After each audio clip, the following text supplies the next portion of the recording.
That was Sax Victoriana from Alan Bullard's 60 for Sax book, and this is a fantastic book. If you do not have it, I highly recommend grabbing it. This piece is interesting in the sense that it feels like it has two individual characters. We have this low bass line and we have this kind of treble line, and they kind of change as to who's got the tune or who's got the most to say. The last note's a bit of a mission after playing all of that piece, but the rest of it, it's got some fantastic little bits. Let's go over it. So let's hear this bass line starters. So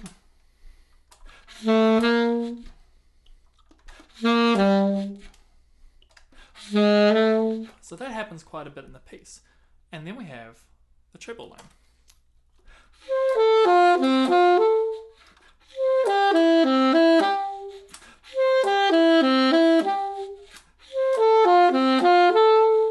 The difficulty for us as a solo performer is we have to somehow separate these two individual characters but being the same instrument.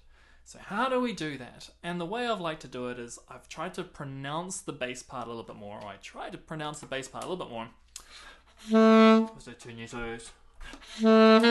And with the higher line, I like to try and sneak in, put in a bit of shape, and then fade away again. And when I fade away again, the bass note comes in pom pom. So if I was to sing it out, we have a pom, da da da da da dum, pom pom, da da da da da. So you can see they're taking turns at this conversation.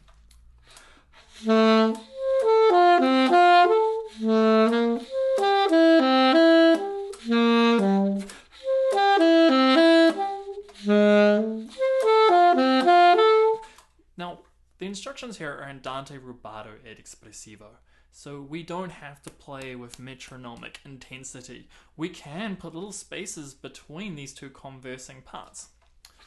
To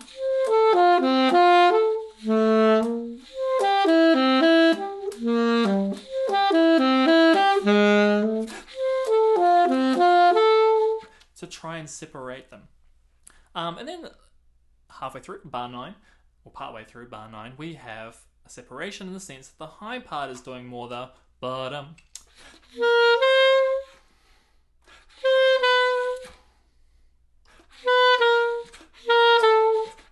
And then it kind of gets a little bit entangled. So we have.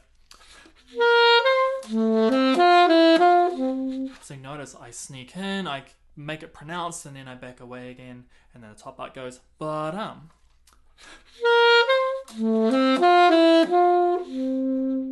Okay, simmer, quiet little piano.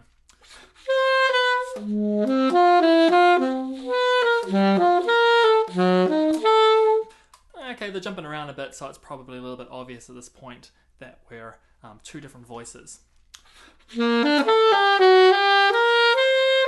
Now that retard, which I like to put in, it's not written, but it just, it seems like a nice idea to do. After all, it says rubato.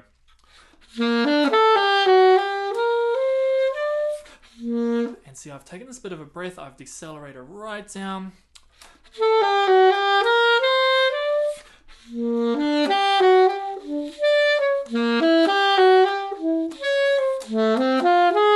Alright, and your high notes, oh my gosh.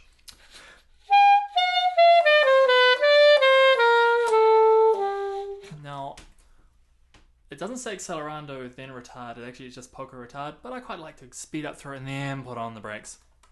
Now your stringendo gradually getting faster, bit of excitement.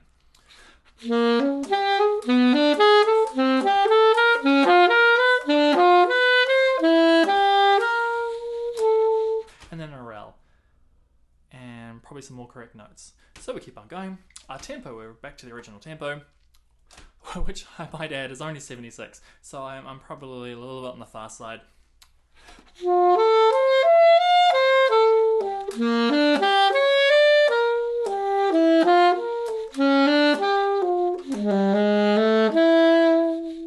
I run out of breath here.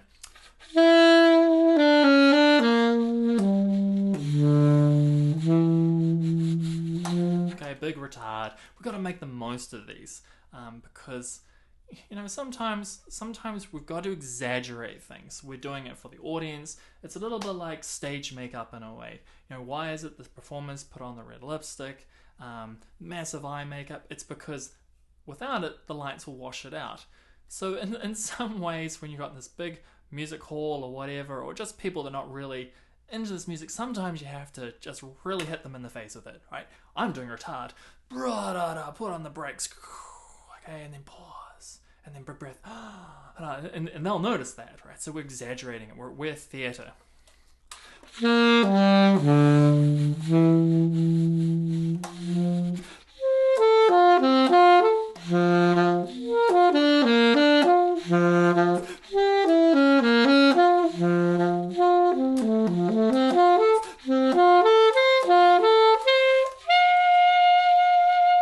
Now, I'll be the first to admit that I'm not very good at playing my high Ds in tune. I typically go a little bit sharp.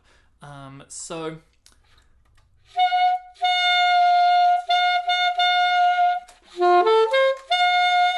and I would like to blame it on my instrument, but let's be honest, it's probably me. Now, how do I drop the pitch? I'm thinking kind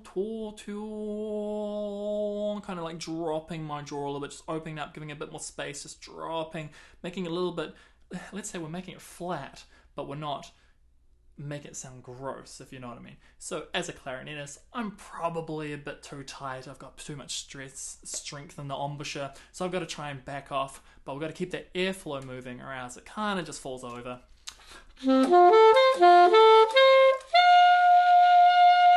And that's probably as good as I'm going to play that note today.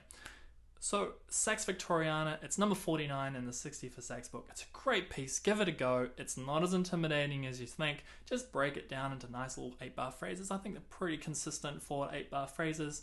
And it shouldn't sound like a mess of notes. And once you realize that we've got two little characters kind of talking to each other.